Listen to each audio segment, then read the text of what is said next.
आप सभी का स्वागत है हमारे चैनल में। तो आज मैंने पहले इसकी वीडियो में फ़र्स्ट पार्ट में आपको ये क्वेश्चन आंसर्स डिस्कस कर लिया था, यहाँ तक मैंने पढ़ा दिया था आपको। अब हम ये नया टॉपिक स्टार्ट करेंगे इस वीडियो में, और इस वीडियो में लगभग मुझे लगता है ये कंप्लीट हो जाएगा ये चैप्टर। ठीक है, तो चलिए स्टार्ट करते हैं। How do metals and non metals react. तो देखिए, अब आपको इसमें पढ़ना है कि metals and non metals react कैसे करते हैं। ठीक है, in the above activities you saw that the reaction of metal with number of reactants. Why do metal react in this manner? तो आप हमने जो पहले वीडियोस थे, मैं उसके लिंक आपको डिस्क्रिप्शन में दे दूँगी, वो आप देख लीजिएगा कि मैंने उसमें कैसे सारे एक्टिविटीज़ को बताया, कैसे करना है उसमें। ठीक है, तो देखिए, we learn that noble gases which have a completely filled valency cell show little chemical activity। ठीक है, जिसकी वैलेंसी फिल है तो वो लिटिल केमिकल एक्टिविटी दिखाती है। ठीक है, जैसे कि हाइड्रोजन हम ले लेंगे, हाइड्रोजन का क्या होता है, एटॉमिक नंबर 1 रहता है, राइट। देखिए यहाँ 1 रहेगा, ये फिल्ड नहीं है, राइट। जो फिल्ड रहता है उसे हमें लेना है, राइट। तो आप हीलियम ले सकते हैं। ठीक है, हीलियम अगर आप ले लें, हीलियम का H ही रहता है, फॉर्मूला आपको पता रहना चाहिए। तो उसकी जो नंबर रहता है, एटॉमिक नंबर, वो 2 रहता है। तो देखिए 2, और इस शेल का नाम क्या है, K। इसके आउटर मोस्ट शेल का नाम क्या है, L। उसके आउटर मोस्ट शेल का नाम है M, एंड उसके बाद N। ठीक है, इससे ज़्यादा आपको भी पढ़ने की ज़रूरत भी नहीं है, आपकी क्लास तक N ही तक है, तो N ही तक पढ़िए। ठीक है, देखिए, तो आपको एक टेबल में दिखाया भी है यहाँ पे, देखिए ये टेबल, इससे आप अच्छे से याद कर लीजिएगा। ठीक है, मेटल्स कौन है, नोबल गैसेस देखिए यहाँ पे दिए हुए हैं, इतने 3 नोबल गैसेस हैं, ये मेटल्स हैं, ये आपके नॉन मेटल्स हैं। ठीक है, चलिए आगे देख लेते हैं यहाँ पे क्या है। Sodium atom. तो देखिए, इसमें मैं आपको एक बता देती हूँ, इसका समरी इतना जो आपको ये दिया हुआ है इसका मतलब क्या है। तो देखिए, इसमें आपको ये कहना चाह रहा है कि अगर आप एक इलेक्ट्रॉन किसी को दे देते हैं, ठीक है, गिव, तो आप में प्लस का साइन लगेगा। ठीक है, आप 1 एटम दे देते हैं, आपका 1 प्लस लग जाएगा। ठीक है, अगर आप किसी को 2 एटम भी दे देते हैं, इलेक्ट्रॉन, तो आपका प्लस ही साइन लगेगा। नंबर कितना भी हो, अगर आप दे रहे हैं, गिव का आप में ये है तो प्लस लगेगा। ठीक है, आप दान कर रहे हैं, ठीक है, आप अपनी आप क्योंकि दान कर रहे हैं, इसीलिए आपकी एक उम्र बढ़ जाएगी, प्लस हो जाएगी। ठीक है, अब देखिए, माइनस कब होता है, माइनस का साइन जब आप एक इलेक्ट्रॉन ले लेते हैं। टेकिंग ऑफ इलेक्ट्रॉन इज मतलब नेगेटिव, आप ले रहे हैं। ठीक है, आप लेने में विश्वास करें, आप दान नहीं कर रहे हैं, इसका मतलब आपकी एक उम्र कम हो जा रही है, तो माइनस का साइन लगेगा। अगर आप देते हैं गिव, तो आपका प्लस का साइन लगेगा। ठीक है, क्योंकि आपकी एक उम्र बढ़ जाएगी दान करने से, और अगर आप किसी से लेते रहते हैं दिन भर, तो फिर माइनस हो जाएगा, आपका जो हेल्थ है, मतलब जो ज़िंदगी है, वो एक कम हो जाएगा। ठीक है, तो नेगेटिव आ गया साइन, राइट। देखिए यहाँ पे आपको दिया हुआ है हीलियम का, देखिए मैंने कहा था ना एटॉमिक नंबर 2 रहता है, लेकिन और उसका K यहाँ पे है। K मतलब होता है, देखिए ये एक सेल, ये एक सेल, ये एक 3 मैंने बनाया है, इसके अंदर रहता है एक डॉट। ठीक है, ये वाला जो सबसे छोटा है, इसे हम लोग बोलेंगे K, इसके जो बाहर है उसे बोलेंगे L, इसके बाहर जो है उसे M, एंड इसके जो बाहर रहेगा उसे N बोलेंगे। ठीक है, ये आपको नेमिंग कर लेना है। ठीक है, ये आपको एग्ज़ाम में पूछेगा कि आपको दे देगा सोडियम, एंड देन सोडियम के L शेल में कितने इलेक्ट्रॉन्स हैं। ठीक है, तो वो आपको बताना रहेगा। ठीक है, तो आप एटॉमिक नंबर याद कर लेंगे ना, तो ये सब भी आपके लिए इजी है। जैसे कि फर्स्ट सेल में 2 ही नंबर्स आपको दिखेंगे हर जगह, राइट, क्योंकि इसकी कैपेबिलिटी 2 ही रखने की है। देन सेकेंड सेल जो है उसमें आपको 8 रखना है, ऑर्बिट, सॉरी सेल नहीं है, ऑर्बिट भी आप बोल सकते हैं, सेल भी बोल सकते हैं। ठीक है, देखिए, तो यहाँ पे आपको 8 मिलेगा, राइट, हर जगह, यहाँ 2। तो इसका मतलब क्या है कि इसकी जो कैपेबिलिटी है K की कैपेबिलिटी है 2, L की कैपेबिलिटी है 8। ठीक है, एंड देन M की जो कैपेबिलिटी है वो भी 8 होती है। ठीक है, चलिए आगे देखते हैं। यहाँ पे देखिए, आपको डॉट के फॉर्मूला में ये वाला जो फॉर्मूला है ये आपको सिखाया हुआ है। ठीक है, तो देखिए फॉर्मूला, अब आपको इसको बनाना रहेगा, तो आप कैसे बनाएंगे। देखिए एग्ज़ाम में ये सब पूछा रहता है। ठीक है, तो देखिए कैसे बनाएंगे, मैं प्लस करके आपको दिखाऊंगी अच्छे से, तब आपको समझ आएगा। देखिए अभी साइज़ इसका कम करना होगा, वरना अच्छे से आपको देख नहीं पाएंगे और फिर प्रॉब्लम हो जाएगी। देखिए तो आपको यहाँ पे Na का दिया है, राइट, Na प्लस सोडियम, ठीक है। तो देखिए Na and plus sodium, oh, Na plus sodium, sorry Na plus chlorine, Cl दिया है, ठीक है। ठीक है, आपने Cl लिख लिया यहाँ पे। अब आपको क्या करना है, कैसे आप इसकी करेंगे वैलेंसी। तो देखिए सोडियम का आपको वो पता है कितना होता है एटॉमिक नंबर, सोडियम का एटॉमिक नंबर होता है 11, ठीक है। तो आपको कैसे लिखना होगा 11, फर्स्ट में रहता है 2, देखिए ब्रैकेट में लिखिए 2, फिर उसके बाद तो 8 कैपेबिलिटी है, तो 8 + 2 = 7, एंड देन यहाँ पे आपको लिखना है 1। I guess 1 is the extra, right. तो हमें इसे दे देना चाहिए किसी को, और अगर हम किसी को दान कर रहे हैं तो हमारी ज़िंदगी बढ़ रही है, तो ये पॉजिटिव साइन में आ जाएगा, राइट। तो एक ही देना है। Cl का वैलेंसी कितना होता है भाई, तो देखिए Cl का होता है 17, ठीक है। तो 17 कैसे आपको लिखेंगे, 2 8 8 + 2 = 10, प्लस करने पे देन 7 बचा। अगर ये एक ले लेगा तो आपको मैंने बताया था ना कि जो ये M शेल है उसकी भी कैपेबिलिटी 8 है।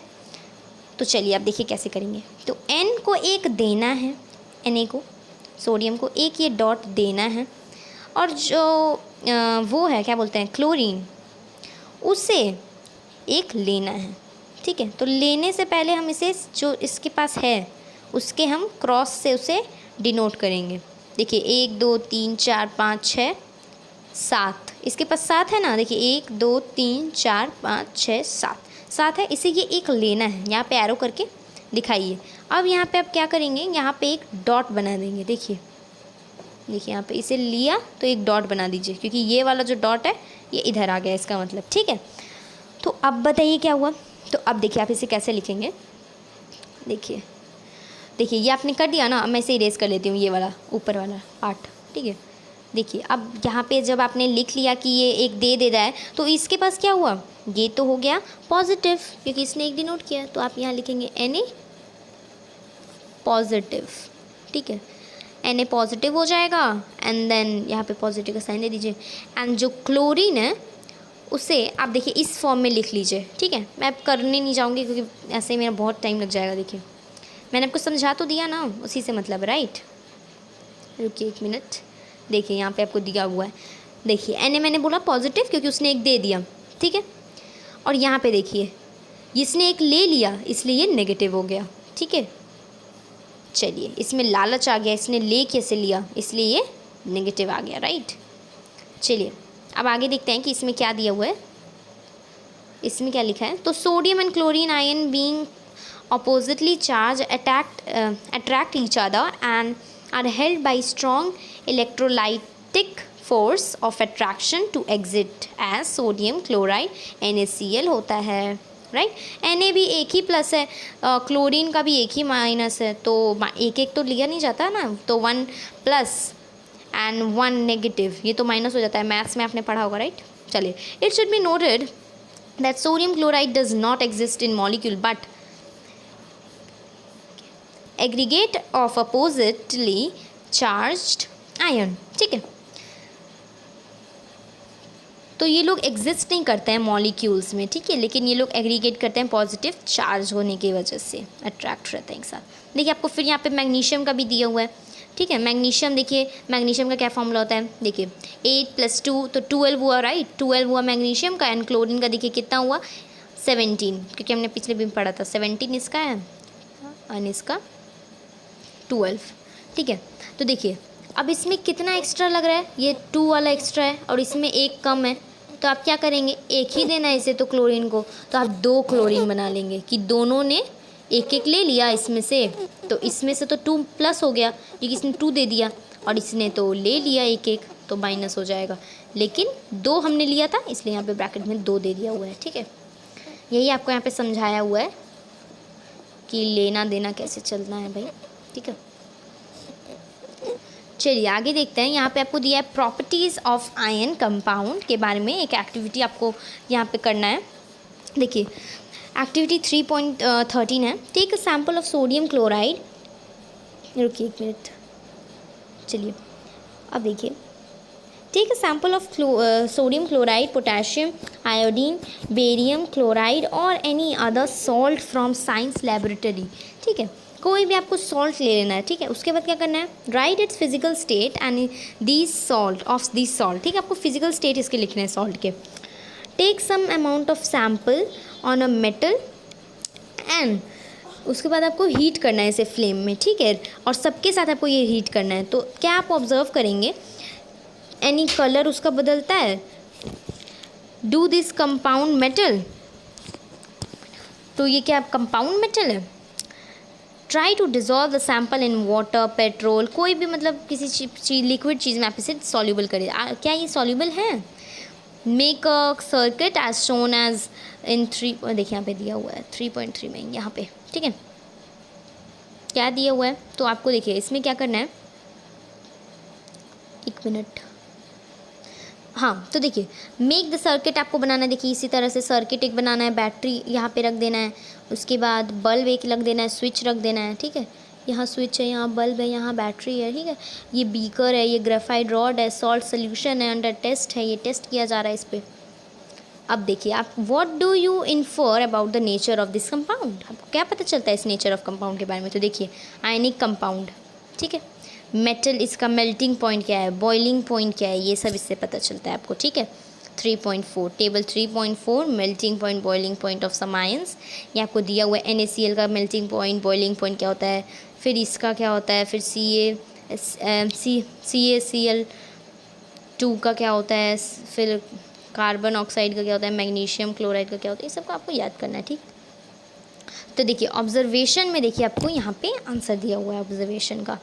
तो देखिए you may observe the following general properties, तो आपको यहाँ पे जनरल कुछ प्रॉपर्टीज़ दिखने को मिलेंगे। फिजिकल प्रॉपर्टीज़, फिर melting properties, solubility, then conductor of electricity. ठीक है, ionic compound are solid and are somewhat hard because of the strong force of attraction between the positive and negative ions। तो ये solid रहते हैं, physical nature इनका solid रहता है इन ionic compound का, इसलिए ये समवॉट क्या रहते हैं, हार्ड रहते हैं, बिकॉज इनका फोर्स, क्योंकि हमने पढ़ा था साइंस में क्लास 9 में कि सॉलिड के क्या होता है, अट्रैक्शन होता है, जो उनके मॉलिक्यूल्स रहते हैं छोटे छोटे छोटे, वो एक दूसरे को अट्रैक्ट करते हैं एक साथ। ठीक है, मेल्टिंग पॉइंट अब देखिए क्या होता है इसका। तो देखिए जो ionic compound have high melting point, ठीक है, and boiling point. This is because it is consider amount of energy is required to break the strong आयनरिक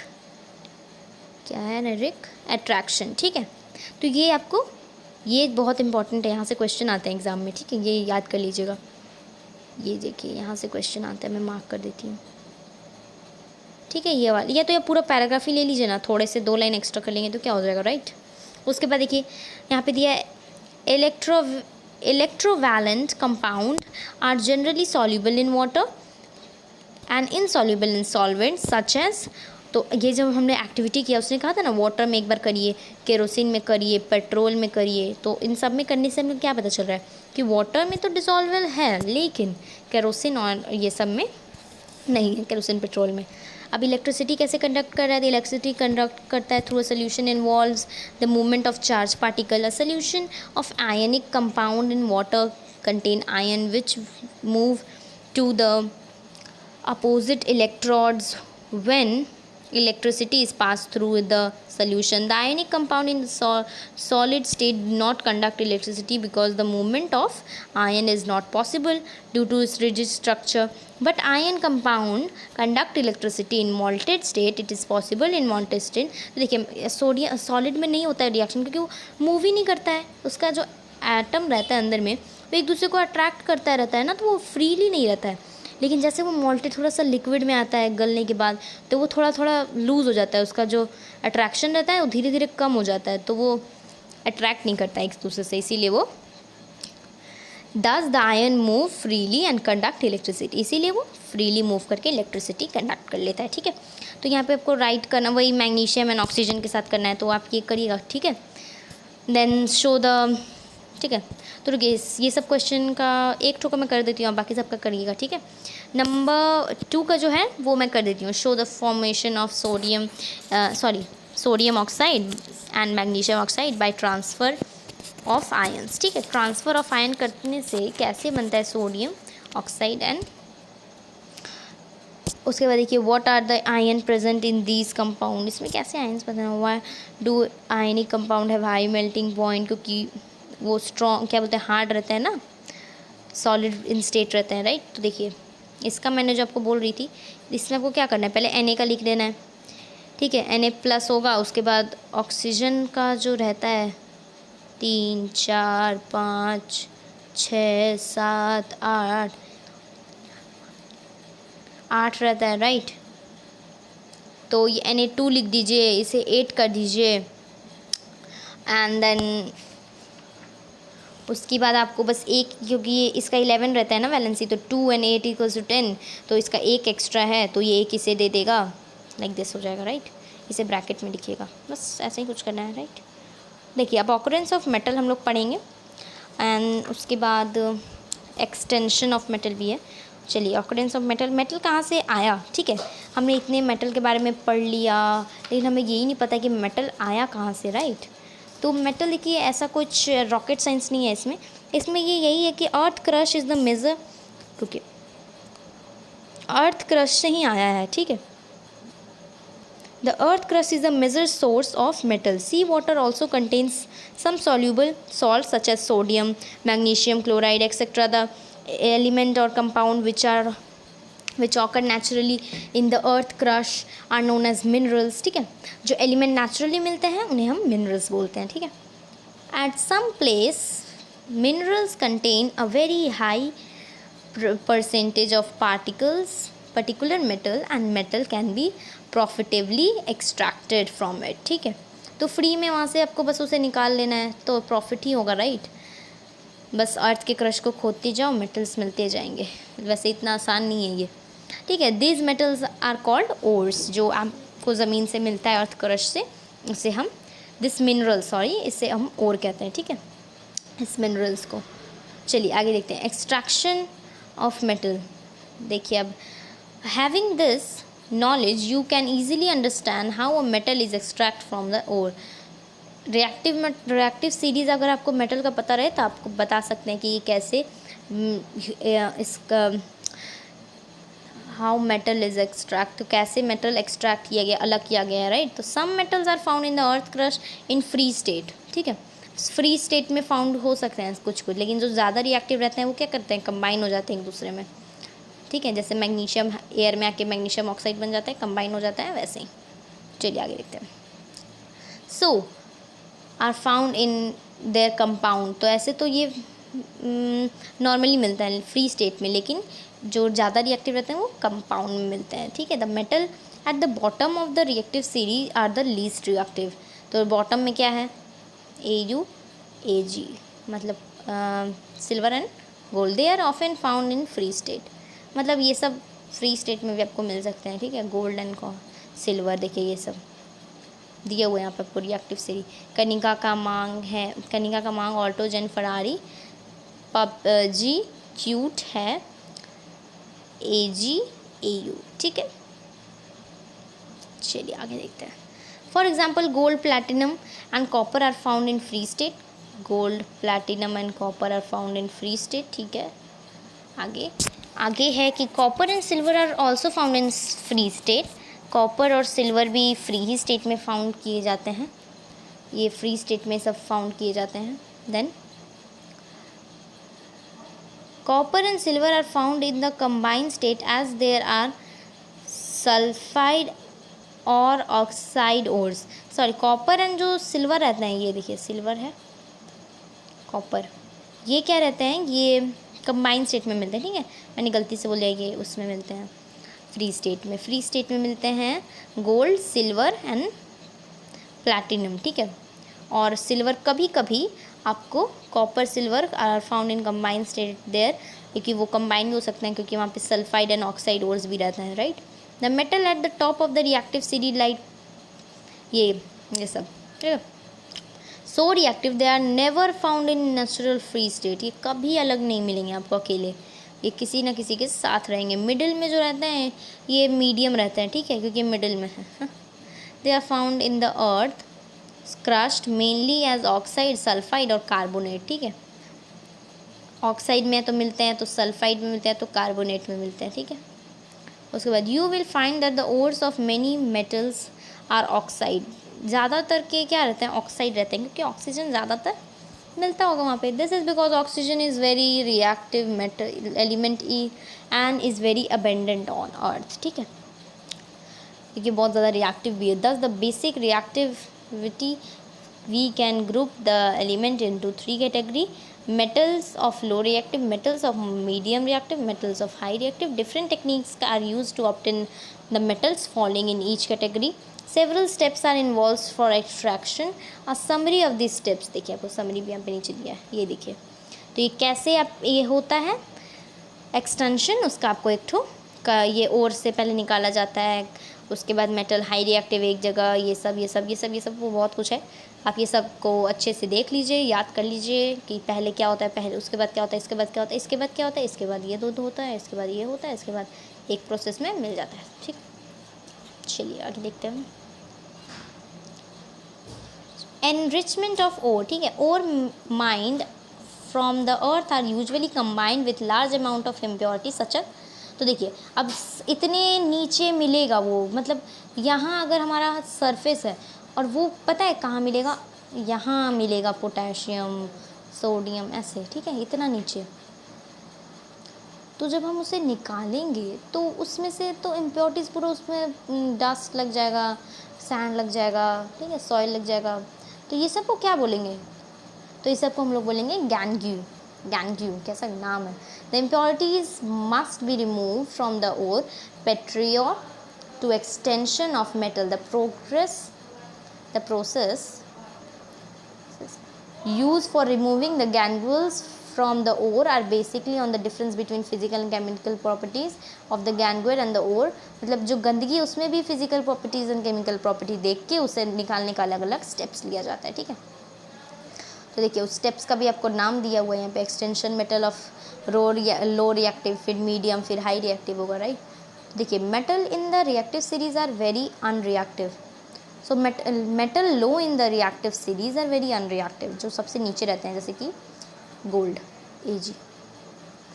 the oxides of these metals can be reduced to metal by heating alone, इस सबको बस heat करेंगे तो ये सब reduce हो जाता है, ठीक है। फॉर एग्जाम्पल किनार्ब is an ore of mercury, किनार एक ओर है मरकरी का। तो देखिए ओर को भी अब नाम दिया जा रहा है किनार, ये याद कर लीजिए, ये सब MCQ में आता है, right. When it is heated in air it first convert into mercuric oxide, mercuric में कन्वर्ट होता है, then mercuric oxide is then reduced in mercury on further heating.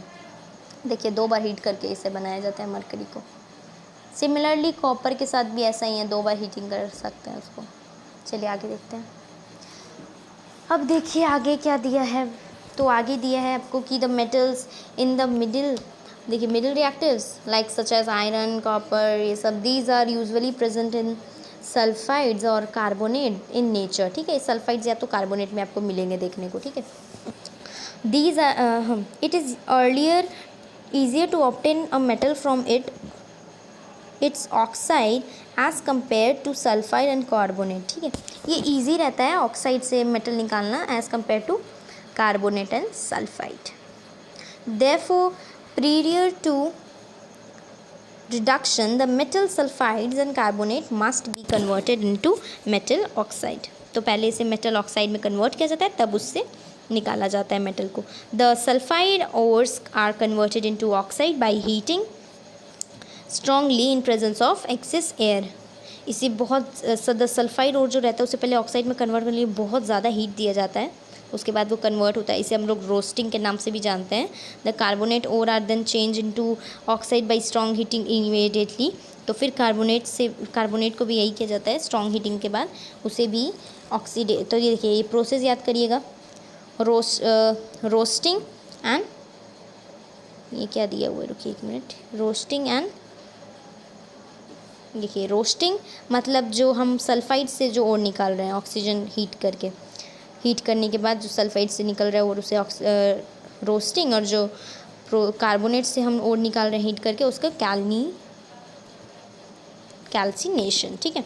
The reaction, the chemical reaction that take place during roasting, देखिए आपको ये भी दिया हुआ है यहाँ पे। तो देखिए रोस्टिंग में क्या होता है, यहाँ पे देखिए रोस्टिंग में क्या होता है, कैनिक में क्या होता है। रोस्टिंग में हम लोग क्या करते हैं, सल्फाइड हटाते हैं, कैनिक में ऑक्साइड। ठीक है, मतलब कार्बोनेट, सॉरी। देखिए अलग हो गया ना, यहाँ पे ये ऑक्साइड बन गया, ये ऑक्साइड बन गया, राइट। ऑक्साइड ही तो बनाना था हमें। चलिए आगे देखते हैं। यहाँ पे देखिए, obtaining metals from their compound is also a reduction process. Reduction मतलब loss of oxygen and gain of hydrogen. देखिए यहाँ से ऑक्सीजन इसके पास था, यहाँ है नहीं है, यहाँ जिंक के पास ऑक्सीजन यहाँ है नहीं, तो ये रिडक्शन प्रोसेस है, राइट। चलिए ये देखते हैं, शायद अब ये ख़त्म ही होने वाला है chapter.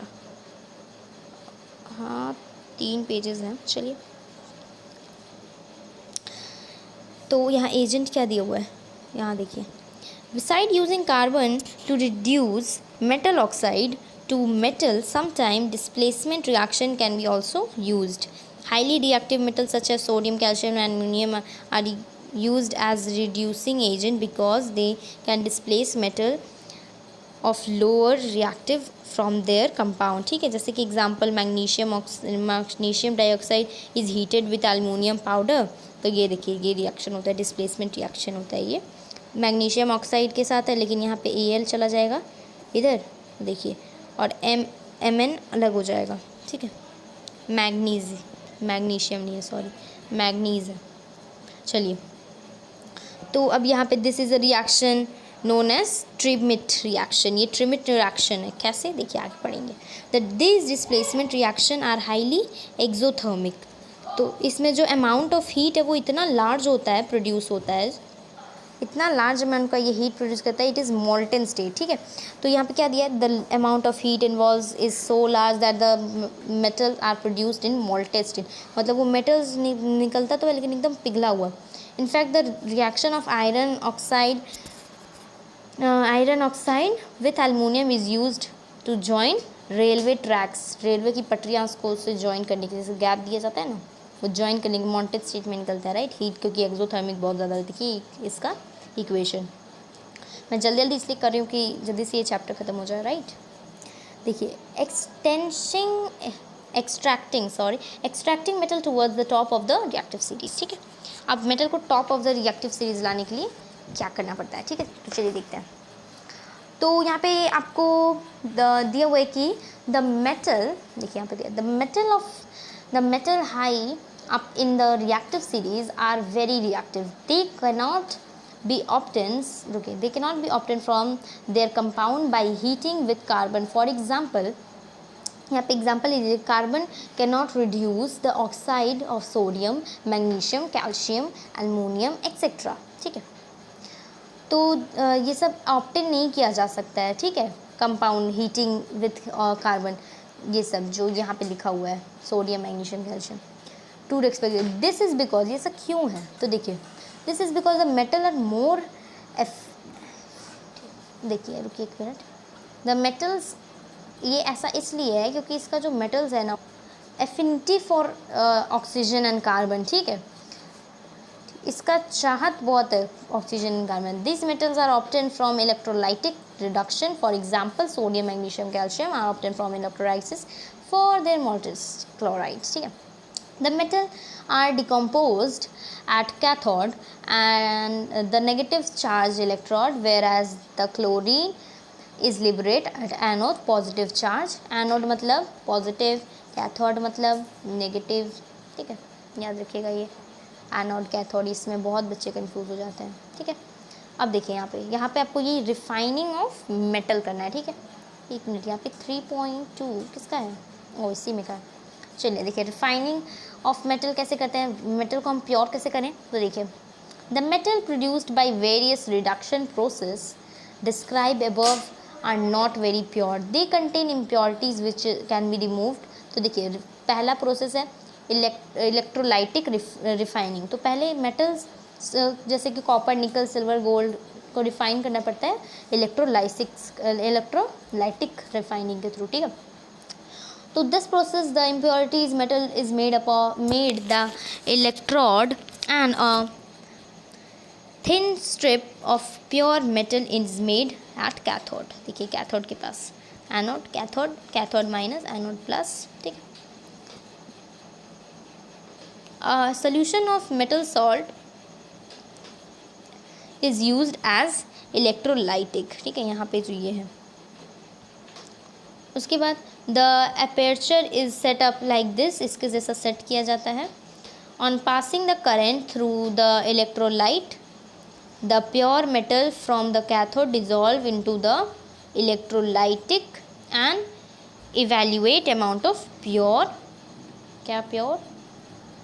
metal from the electrolytic it is decomposite on cathode के पास उसका प्योर मेटल आ जाता है, ठीक है। the soluble impurities go into the solution whereas the insoluble purity settle down। देखिए यहाँ पे तो impurities जो रहता है वो settle down हो जाता है और ये यहाँ पे जो प्योर मेटल है वो आ जाता है, ठीक है। चलिए, ये क्वेश्चंस दिए हुए हैं, डिफाइन मिनरल्स और ये सब देखिए आपके सब बुक में दिया हुआ है, ठीक है। Name 2 types of which nature in free state में आपको मिल जाते हैं, जो जब जैसे कि सबसे जो लीस्ट है जैसे कि एलुमिनियम, प्लैटिनम, ये सब, सॉरी एलुमिनियम बोल रही हूँ, Ag मतलब गोल्ड, ठीक है, गोल्ड, ये सब मिल जाते हैं। Right the chemical process is obtain bye, तो ये सब बुक में दिया हुआ है, ठीक है। ठीक है, कोराइजन देखिए यहाँ पे ये तीनों याद कर लीजिए अच्छे से, ये एग्जाम में आता है। Silver articles become black after some time when exposed in air. ऐसा क्यों होता है कि आपको क्वेश्चन पूछता है क्यों होता है, तो this is because it is react with sulphur in air to form a coating of silver sulphide, ठीक है। तो ऐसा इसीलिए होता है क्योंकि वो एक एयर में एक कोटिंग फॉर्म कर लेता है सिल्वर सल्फाइड का, ठीक है। Copper reacts with moist carbon in air and slowly lose the shine brown surface and gain a green coating. This green substance is called copper carbonate। ये सब याद करिएगा, ठीक है। Iron when exposed to moist air for a long time acquired a coating of black flashy substance called rust। ठीक है, देखिए अभी आपको यहाँ एक्टिविटी भी करके दिखाएगा। तो देखिए ये एक्टिविटी में आपको क्या करना है, एक तो ये ले लेना है, एक मिनट, एक आपको टेस्ट ट्यूब, 3 टेस्ट ट्यूब लेना है, A B C sorry. Air रहना चाहिए, यहाँ पे लेयर ऑफ ऑयल थोड़ा सा डाल दीजिए एयर के साथ, यहाँ ड्राई रहने दीजिए, बस ये डाल दीजिए, क्लोराइड डाल दीजिए, ड्राई एजेंट जो कि है पूरा ड्राई रहेगा, वहाँ पे एयर भी प्रेजेंट ना रहे, ऐसा टाइप्स, राइट, ड्राई एयर एकदम जो है, ठीक है। यहाँ वाटर थोड़ा सा डालिए, उसमें आधा वाटर में रहना चाहिए नेल और आधा एयर में रहना चाहिए। ये पूरा वाटर में रहना चाहिए और ऑयल रहना चाहिए और एयर रहना चाहिए, ये पूरा एयर भी नहीं और एकदम थोड़ा सा ड्राई एयर एकदम होना चाहिए, तब देखिए आपको क्या पता चलता है इससे। तो देखिए, you will observe that the nail iron nail rust in the test tube A but they do not rust in test tube B and C. इसमें ये रस्ट करने लगता है बट बी एंड सी में नहीं रस्ट करता है, ऐसा क्यों है। In the test tube A, the nails are exposed in both air and water. In the test tube B, the nails are exposed only in water and the nails in test tube C are exposed in dry air, ठीक है। तो what does it tells about the condition under which iron rust? तो iron कब rust होता है, तो जब air and water दोनों present रहता है, ये आपको पता चलता है इससे। चलिए, प्रिवेंशन आपको कैसे करना है कोराइजन से, आप थिन लेयर ऑफ कोटिंग कर सकते हैं उस पर, जो लीस्ट रिएक्टिव मेटल है उसका आप अगर आप कोटिंग कर देंगे तो वो कोराइज नहीं होगा, राइट, ये हो गया। चलिए आगे देखते हैं, ख़त्म ही है चैप्टर तो पढ़ ही लेते हैं। देखिए, the rusting of iron can be prevented by painting देखिए, बोली थी ना, पेंटिंग कर लीजिए, ग्रीजिंग कर लीजिए, ठीक है। उसके बाद देखिए galvanisation is a method of protecting steel iron from rusting by coating themselves with a thin layer of zinc. तो आप किसी मेटल पे जिंक का अगर लेयर लगा देंगे, एक मिनट देखिए, अगर आप उस पर जिंक का एक लेयर लगा देंगे तो उससे भी आप बच सकते हैं, कोराइजन से प्रिवेंशन कर सकते हैं। ये लेयर लग रहा है, हाँ। चलिए मान लीजिए कि आपने थिन लेयर लगा दिया है, इधर लीजिए लगा दिया थिन लेयर, हैप्पी, डन। चलिए अब आगे देखते हैं, आगे इसमें क्या दिया हुआ है। तो पहले इसको पतला कर लीजिए। चलिए, द ग्रेजेंट articles the galvanized article is protected against the if is broken can use resin without this। तो देखिए, तो ये देखिए क्या होता है, आप ये जो मेटल को किए हैं कोटिंग जिंक से, अगर वो जिंक का हट भी जाता है ना तब भी वो बचा रहेगा, ठीक है। देखिए अब alloying is very good method of improving, एक एनॉइंग हुआ, एक ग्रेजुएशन हुआ, एक कोटिंग वोटिंग कर लिया पेंट से, ठीक है। Good method of improving the properties of a metal, we can get desired properties by the method। For example, iron is the most widely used metal, but it is never used in pure state। This is because the pure state is iron very soft होता है, ठीक है, easily with hot, और ये गर्म के साथ जल्दी से स्ट्रिच हो जाता है, चिपक देता है। But if it is mixed with some amount of carbon it becomes hard and strong। When iron is mixed with nickel and chlorine, we get a stainless steel which is hard and do not rust। ठीक है, तो आप जब इससे मिला लेते हैं इसे तो वो स्टेनलेस स्टील बन जाता है। आयरन को आप निकल से या क्रोमीन से मिला लेते हैं तो ठीक है, ठीक है। अब चलिए आगे देखते हैं। दस इफ़ आयरन इज मिक्स, तो ये हो गया। In fact the properties of any metal can be changed if it is mixed with some other substances। The substance added may be metal or non-metal। An alloy is a homogeneous mixture of two or more substances or metal or a non-metal। It is prepared first by melting primary metals and then dissolving the other metals in the definite properties। Then it is cooled at the room temperature। ठीक है, यहाँ पे देखिए pure gold भी आपको नहीं मिलता है, क्योंकि प्योर गोल्ड 24 कैरेट का रहता है, वो बहुत ज़्यादा सॉफ्ट रहता है, इसीलिए उसे मिला, इसीलिए therefore it is not suitable for making jewelleries. इसीलिए इसे मिक्स किया जाता है सिल्वर के साथ है तो कॉपर के साथ, ठीक है। Generally in India 22 carats of gold is use for making jewelleries, right. It is means 22 parts of the pure gold is alloyed and with 2 parts it is either copper और silver, ठीक है। या तो copper रहता है तो silver रहता है, देखिए यही लास्ट है, राइट। हाँ चलिए, तो इसमें आपको क्या दिया है इतना, ये क्या है, आयरन पिलर ऑफ दिल्ली, ठीक है। चलिए देखते हैं। If one of the metal is mercury then the alloy is known as amalgam. The electrical conductivity and the melting point of alloying is less than the pure metal, ठीक है।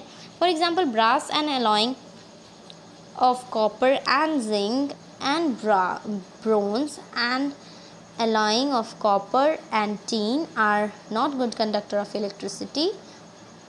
This is used for making electrical circuit।